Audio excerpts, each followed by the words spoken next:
We need action, and we need it now. Outraged parents demanding their college fund money be released after being frozen for over a year.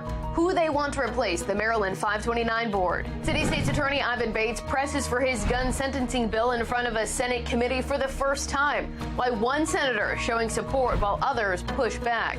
A new bill expanding taxpayer coverage for transgender procedures. It seems discriminatory. The opposition from lawmakers as other medical needs are left out. A suspect faces more severe charges in a crash that toppled a building, killing a man. Why police say he should not have been behind the wheel at all.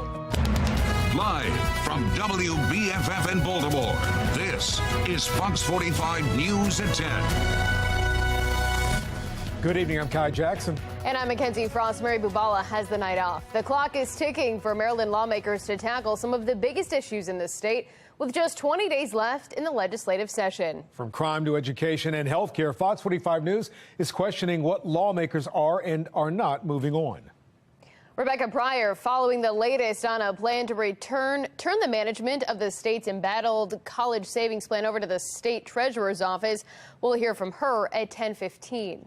Fox 45's Jeff Abel is looking into legislation that would expand Medicaid to cover more procedures for transgender patients. We begin with City State's Attorney Ivan Bates' continued push for his bill seeking to raise maximum penalties for certain gun crimes. A Senate committee took up the debate for the first time today. Now the future of Bates' only legislative priority hangs in the balance.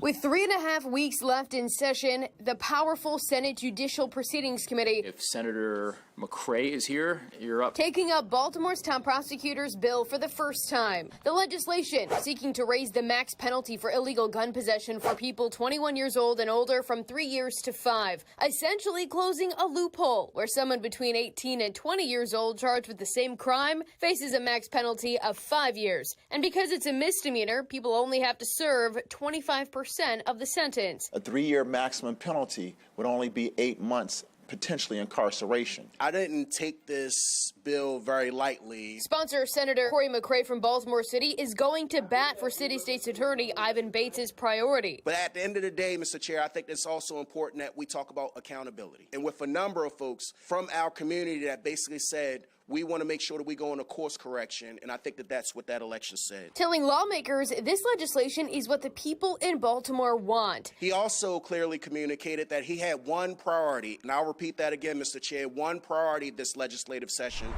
Getting right to the crux of the criticism surrounding the bill, Chairman Will Smith asked Bates what's best practices, given the concerns about potential mass incarceration.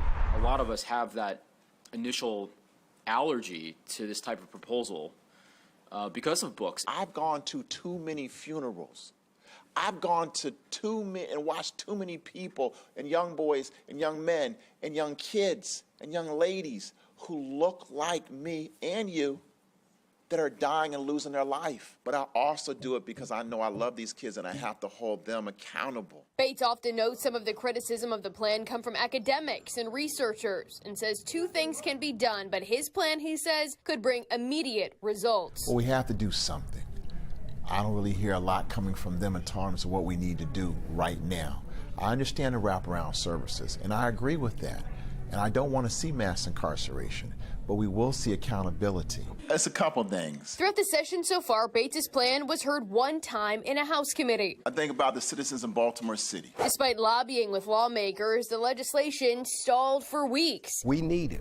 In the city, we need it. Longtime Baltimore pastor P.M. Smith says politics are getting in the way of the bill becoming reality. I never thought that Mr. Bates, a Democrat, Baltimore City state's attorney, would have to come to Annapolis to fight Democrats to get something done for Baltimore City. And while there's talk of the intent of Bates' bill getting rolled into another piece of legislation, Senator McRae says it doesn't matter who gets the credit for the plan, but the meaning of it should not be lost. We should always make sure that we keep the premise of accountability is the most important part of this conversation. The bill remains in the balance after crossover day, and the chances of it becoming reality get slimmer each day it doesn't pass a committee. If it doesn't pass, Pastor Smith says any politician who didn't vote for it should be put on notice. You come and you ask me for a job.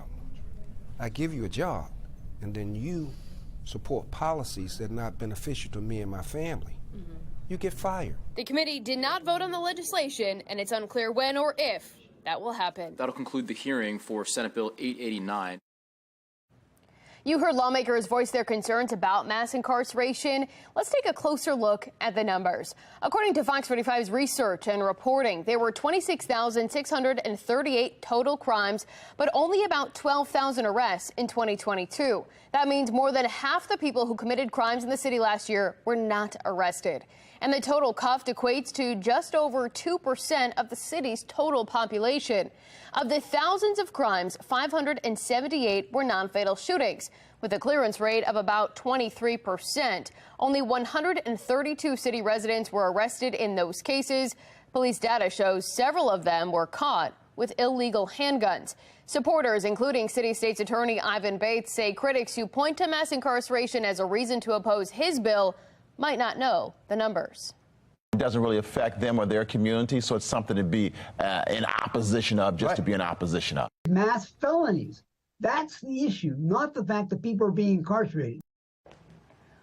We want to hear from you. Do you think the Maryland General Assembly is too woke to pass tough on crime legislation?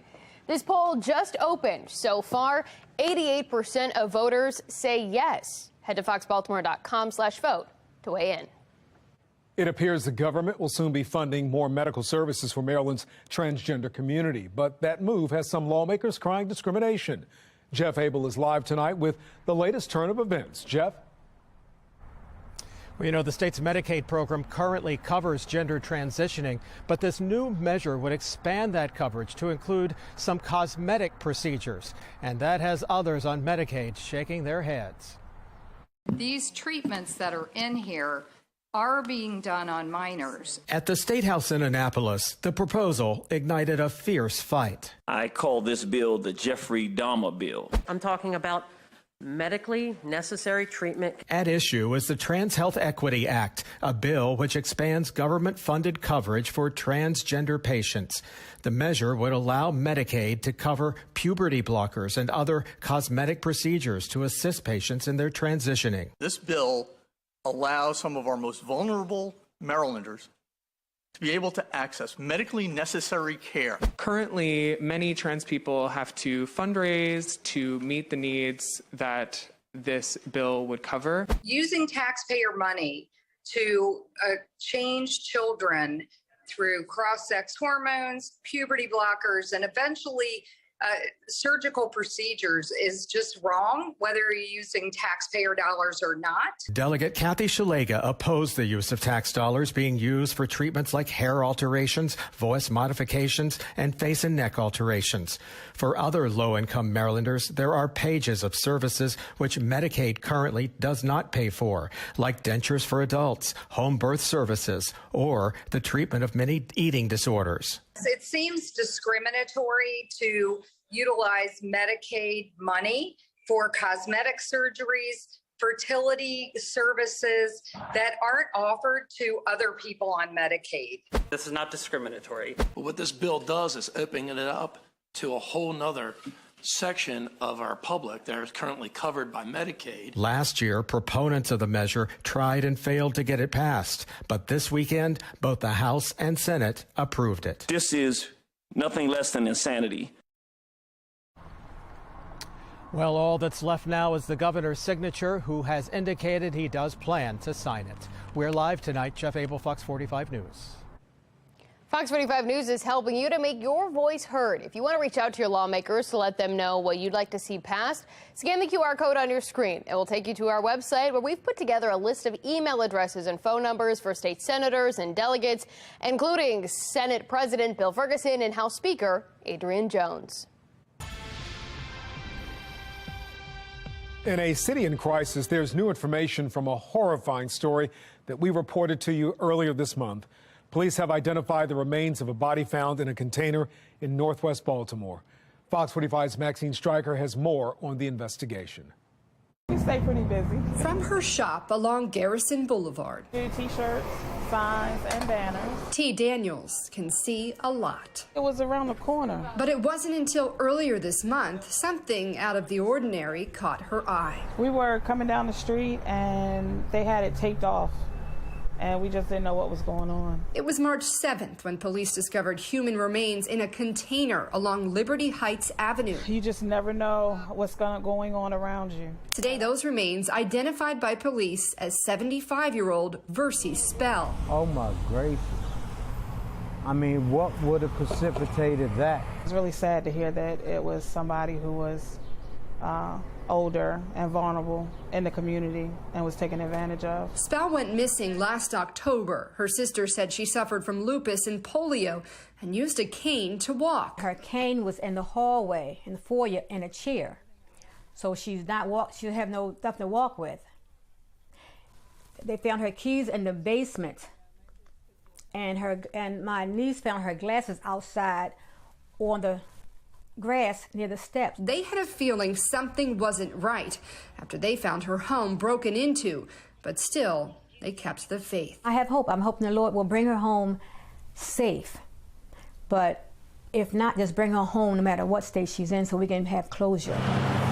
Spell's body was found just a quarter mile from her home. People just don't value life anymore. Leaving neighbors with the exact same feeling. It's more and more going on where you're not safe anywhere. It's not safe anywhere nowadays. They say if someone is willing to prey on the elderly and dispose of them like they did, no one is off limits. Crime in general is out of control. Something really needs to be done. Somebody needs to come up with a formidable plan, that would stop all of this violence. And from how Daniel sees it on her porch, everyone deserves better. Well, there's always some frustration because people just want to live in peace. And the violence makes it unpeaceful. Maxine Stryker, Fox 45 News. City Council President Nick Mosby is now said to be in compliance with the city's ethics board's orders regarding the legal defense fund established in his name. This follows an appeal that upheld 2 violations found against him. In a statement online, the board writes, quote, "The board is confident that Council President Mosby has complied." Mosby was ordered to cut ties with the fund, and the ethics board says it has received the documents it requested. Nice mild day this afternoon, getting up to about 64 degrees. And you see right now we're still in the 40s and actually some clear skies. But you also see the rain on the HD radar that's approaching. Does not look like that gets here by tomorrow morning, although clouds probably will. And you see, again, hour by hour, 6 a.m., 7 a.m. in the low to mid 40s. That's better than the low 30s and upper 20s we had this morning. And by about 9, 10 a.m., we're at about 45 to 50 or so. There does look like some mild temperatures in our future and some rain as well with that warming trend. I'm going to plan everything out hour by hour. My Weather Authority forecast. Still ahead on Fox 45 News at 10 o'clock tonight. There is growing support for a plan to change the oversight of Maryland's embattled 529 college savings plan. Who would take over and why parents with frozen accounts say that's still not enough. A bomb threat and a waiting game in the President Trump legal saga. 2 different cases making major headlines as the former president's prediction of criminal charges is at least delayed. And coming up at 10:30 on Fox 45, Roy McGrath missing, but a tell-all book suddenly appears for sale. The mystery's newest twist, including who's the author. All that still ahead.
Breaking news to report right now. We understand multiple people are reported shot in the area of Fort Armistead Park. That's according to a tweet from the Baltimore City Fire Union. Fox 45 cameras picking up a police presence at the location just south of the Beltway, barely inside the city line with the Anne Arundel County border. Now, at this time, we don't have any information about how many victims there may be or how bad the injuries are. We'll have an update for you as soon as we get new information.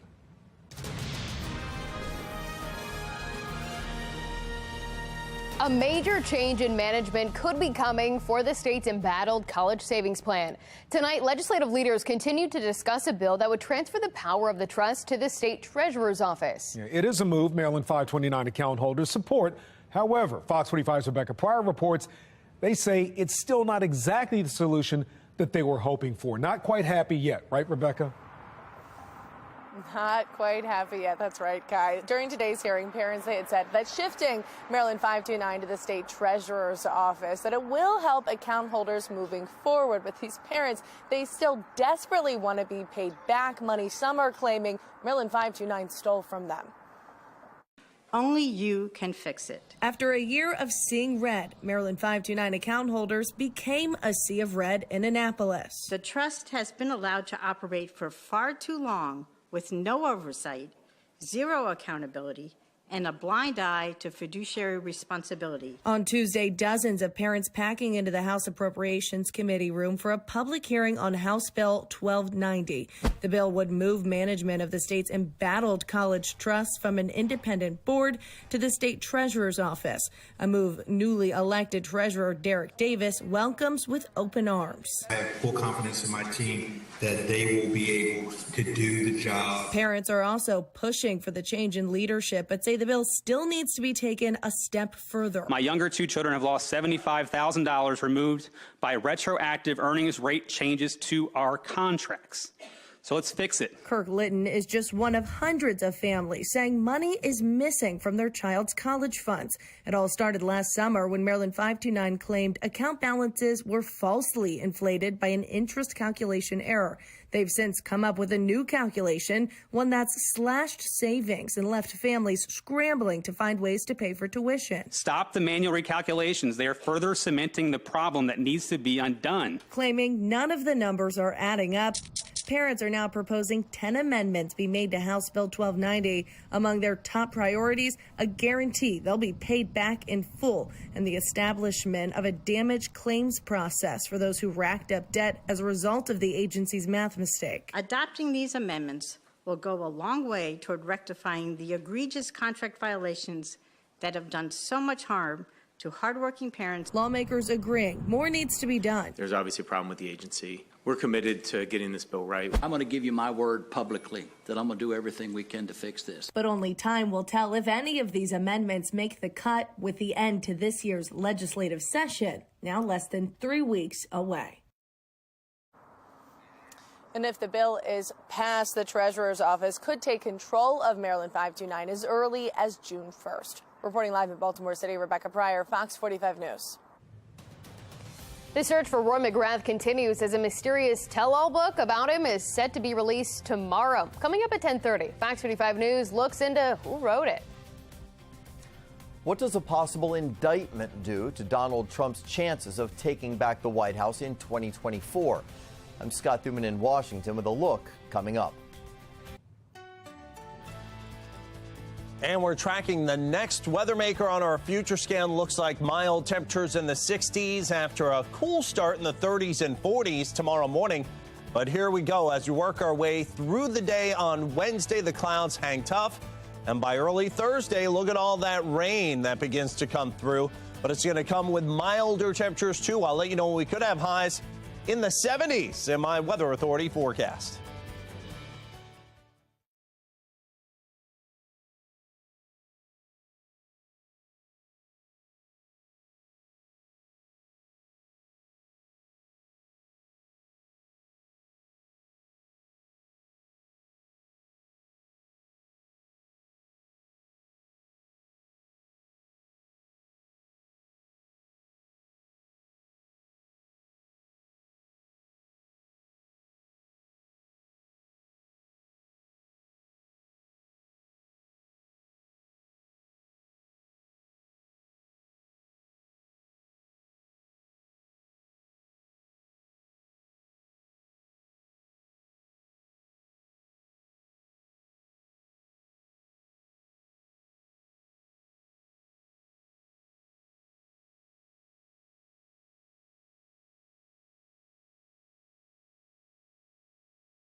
We have an update right now, that breaking news that we brought you moments ago. Police say two women, a 20-year-old and 19-year-old, were hurt in a shooting along Fort Armistead Road. This is a live look at that scene.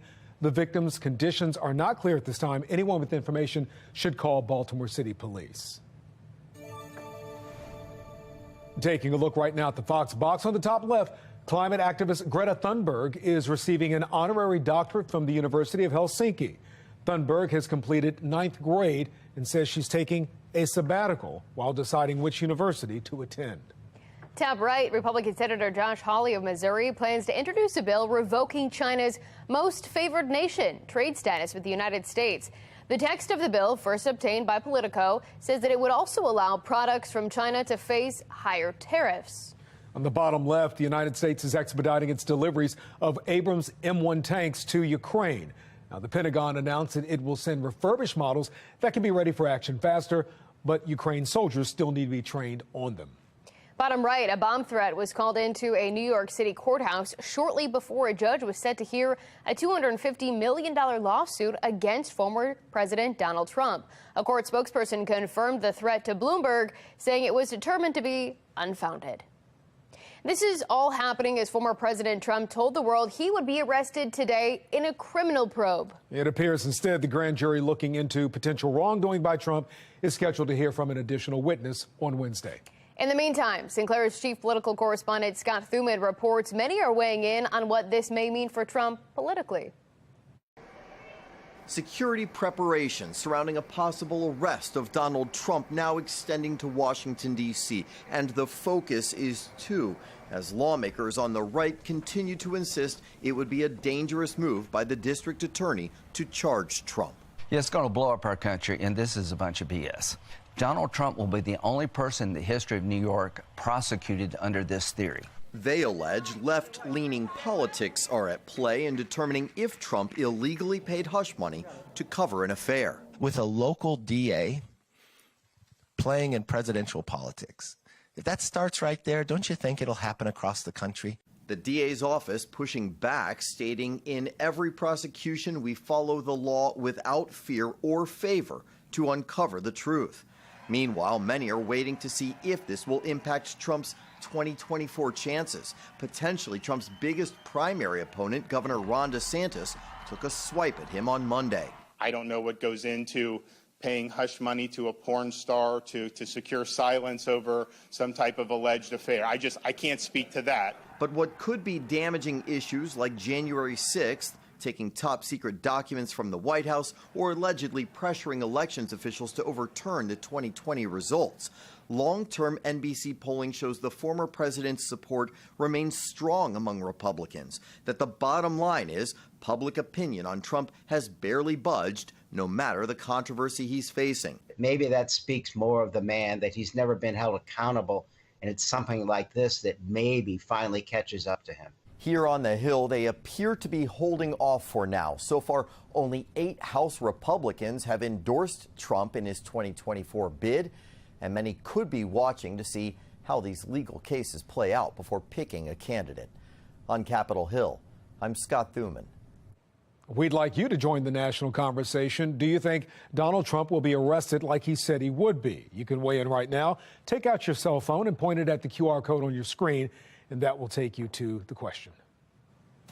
Still ahead, nearly 24 attorneys general are calling on Hyundai to do more about car thefts related to viral social media challenges, what they're demanding, and the ongoing problems we've seen right here in our own area.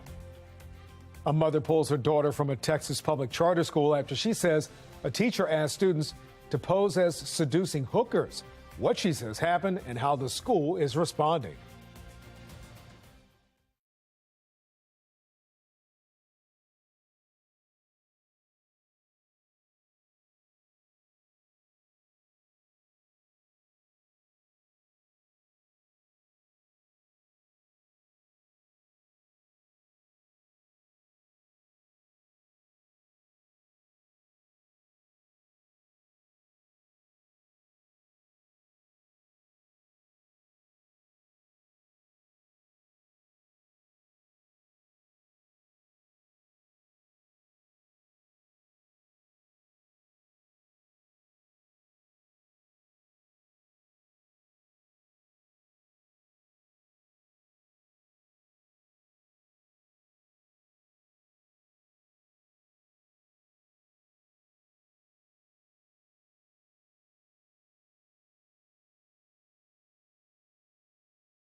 We're following three big stories at 10:30.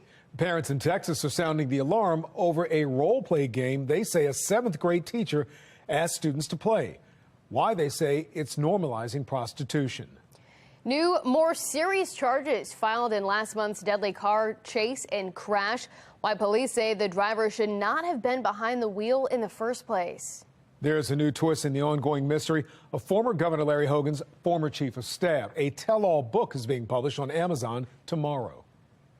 We begin there. Roy McGrath has been missing for more than a week. He failed to show up for his federal fraud trial in Baltimore last Monday. Yeah, the new book is supposed to tell his side of the story. Fox 45's Olivia Dance has the questions to who wrote it. The book is called Betrayed, the True Story of Roy McGrath, and it will be published on Wednesday, which will mark day 10 of the manhunt for McGrath. But now the new mystery is who wrote this book and why. Governor Larry Hogan's former chief of staff, Roy McGrath, is still missing after he didn't show up for his federal trial in Baltimore on March 13th. The FBI and U.S. Marshals are now working together to track him down. What we can release is limited, but I can tell you that agents are on the case and that it will only be a matter of time before the subject is apprehended. McGrath resigned 2 months after signing on as the governor's chief of staff, and in October 2021 was indicted on federal charges. The charges include fraud, theft, and falsification of records. People who are facing a significant time in prison, they are not always the most rational. Investigators believe he's either in Maryland or Florida, and last week federal agents raided McGrath's home in Naples. He resides in that area. He has strong family ties to that specific area, and ultimately people are going to go where they have a support network. But as the search continues, a new self-published book is now for sale on Amazon. It's titled Betrayed, the True Story of Roy McGrath, written by an author named Ryan Cooper. I tried contacting the author, but after lots of digging, I hit a dead end. Cooper describes the book as a tell-all based on interviews with McGrath and says it's filled with, quote, never-before-known details of the Hogan scandals and fueled by Hogan's ego-driven aspirations for the White House, end quote. A spokesperson for Hogan sent Fox 45 News a statement saying, quote, in this day and age, anyone can publish a book and repeat bizarre and baseless accusations, including fugitives from justice who are facing multiple counts of fraud, end quote. McGrath's attorney, Joe Murtha, told Fox 45 News that he doesn't know who the author is and that nothing leads him to believe it's McGrath. Murtha says he was provided excerpts of the book by someone who he doesn't know and that a lot of the information is someone's point of view of McGrath's involvement with the governor. So as the manhunt continues, 2 questions remain. Who is Ryan Cooper and where is Roy McGrath? We're going to do everything we can to develop investigative leads and make sure that we have every bit of information we can to track down the subject and make sure that if it's possible, we convince them to either self-surrender or we can take them into custody safely. Other than what McGrath's attorney told us in the book's description, we really don't know exactly what it says. For now, reporting in Baltimore, I'm Olivia Dance, Fox 45 News. Stay with Fox 45 News for continuing coverage as the manhunt now enters its 2nd week. We'll alert you as soon as we learn any new information. In a city in crisis, a 33-year-old man is dead after a shooting in West Baltimore. Police say it happened along Edmondson Avenue. It was the 3rd shooting today. 2 other people were injured in 2 separate shootings within an hour of each other earlier this morning. We were also working on gathering information on double shooting in South Baltimore that happened just over an hour ago. We'll have an update at 11 o'clock. A grand jury has indicted Sean Brunson on a series of vehicular manslaughter charges related to a chase and crash that led to a building collapse, killing a pedestrian. Brunson was already facing charges related to the stolen vehicle. New charging documents detail what police believe that he was driving without a license. Alfred Fincher was walking along North Avenue and Wolf Street when he was killed. The state attorney general's office is investigating police in the matter as officers initiated a pursuit and were told to break it off seconds before the deadly crash on February 8th. You can see more information from today's charging documents and video on foxbaltimore.com. The head of Baltimore's Department of Public Works is delaying his resignation. The mayor's office today saying Jason Mitchell will remain at DPW through the end of June to help complete ongoing projects. In January, Mitchell announced his plan to resign at the end of April after facing pressure over an E. coli contamination, water billing issues, and a failure to return to regular recycling pickup. Mitchell originally said he was stepping down to prioritize a family member suffering from severe health problems. But a recording obtained by Fox 45 News showing he described how he felt after putting in his resignation letter suggests he may have had other motives for quitting. This agency, this city, not you, began to compromise who I was as a man and as a professional. I woke up today, I felt free. I don't feel oppressed any longer. I don't feel enslaved. The mayor's office did not answer our questions today regarding what changed about Mitchell's situation with his sick family member that allowed him to extend his time working for the city. Hyundai, the parent company of Kia, is not doing enough to stem the tide of record-breaking car thefts. That, according to nearly 24 state attorneys general. In a letter Monday to the automakers, they say Hyundai's failure to equip vehicles with anti-theft immobilizers is fueling this crisis. In some American cities like Washington, D.C., Kias make up almost half of all stolen vehicles, and that's leading to other problems. The vehicle theft part of this is a major problem and reason enough to respond. But there's more that's happening. These vehicles are then, after they're stolen, are used for reckless driving, and they're also used in the commission of other serious crimes. Stolen Kia and Hyundai cars are a problem across Maryland as well. Last month in Prince George's County, police held an evening event giving out car lots, clubs essentially, to owners of those vehicles. Now, some people at that giveaway said their cars have been stolen more than once, in one instance, twice in 30 days. Baltimore County Police are also giving away steering wheel locks. You can find more information on how to get a lock for your car on our website, foxbaltimore.com. Investigators have named the 19-year-old arrested last week in the carjacking investigation on the campus of Towson University. The suspect, Jeremy Kufer. He's not a student at the university. The carjacking happened last Friday around 3 o'clock in the morning in the parking lot behind Millennium Hall. We're told 4 men robbed the victim and took a gray Honda vehicle, and one of them had a gun. Turning now to the crisis in the classroom and a months-long battle between a San Antonio mother and her daughter's public school. She's outraged after she says a teacher played a role-playing game with young students, asking them to pose as seducing hookers. Robert Pice with our Sinclair sister station in San Antonio has the story. Yes, that's right.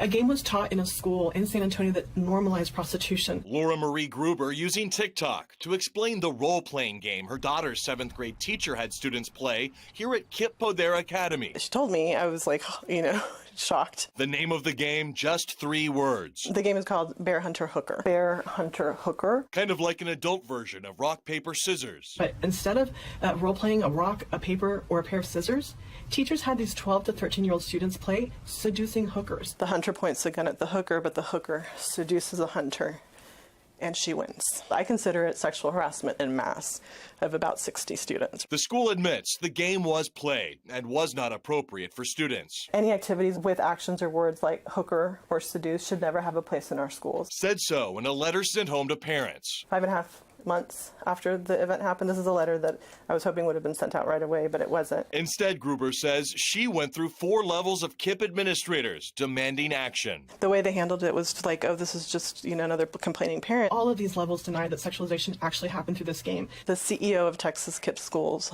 also agreed with them that this game, while inappropriate, didn't sexualize kids. She finally appealed to the KIPP board, which led to the middle school principal sending this letter to parents. While the intent was never to sexualize a child, I recognize that the impact may have caused students to feel uncomfortable or traumatized. KIPP Texas Public Schools sent us a statement saying in part, quote, "The safety of our students is our top priority. In addition to our annual training for all staff, we have scheduled an additional full staff training for all of our teachers on appropriate and on inappropriate activities with students to ensure that nothing like this happens again.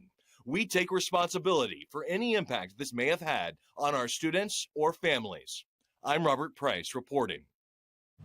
The Virginia teacher who was shot and wounded by her 6-year-old student in January is speaking with NBC News about that incident. First grade teacher Abigail Zwerner was shot in the chest and left hand in her classroom at Rich Neck Elementary in Newport News, Virginia. She was hospitalized for nearly 2 weeks and says she has had 4 surgeries. The 25-year-old tells NBC's Savannah Guthrie her recovery has been challenging, but she's trying to stay positive. She says she is not sure if the shock of what happened will ever go away. I just will never forget the look on his face that he gave me while he pointed the gun directly at me. That's something that I will never forget. It's changed me. It's changed my life. A lawyer representing Warner says she will file a lawsuit against the school district in the coming weeks. The intent to sue notice was sent in early February. It alleges on the day of the shooting, school staff warned administrators 3 times that the 6-year-old was armed, but they did not call police or institute a lockdown. The Newport News School Board fired its superintendent in the wake of the shooting, and an assistant principal resigned. A new poll shows most U.S. voters support parental consent in school gender identity policies. National advocacy group Parents Defending Education surveyed 1,600 registered voters. 75% said they support legislation requiring schools to obtain parental consent before helping students change their gender identity. The support was spread across all surveyed political parties, racial groups, and socioeconomic statuses. Alex Nestor of Parents Defending Education believes this shows parental rights are a nonpartisan issue. And this goes to show that this is not just one side or, a conservative or a right-leaning issue. This is an issue that impacts everyone. It impacts parents, it impacts voters, it impacts communities. 84% of Republican voters agree with the question compared to 69% of Democrats. Only 18% of voters disagreed with such legislation. A mother sharing her story after her child was killed when a dresser fell on top of him, while a recall on the product was delayed despite at least 7 other child deaths. New on the late edition, more controversy in South Carolina as the death of Buster Murdaugh's classmate is ruled a homicide. What Buster is saying about his family's involvement or lack thereof.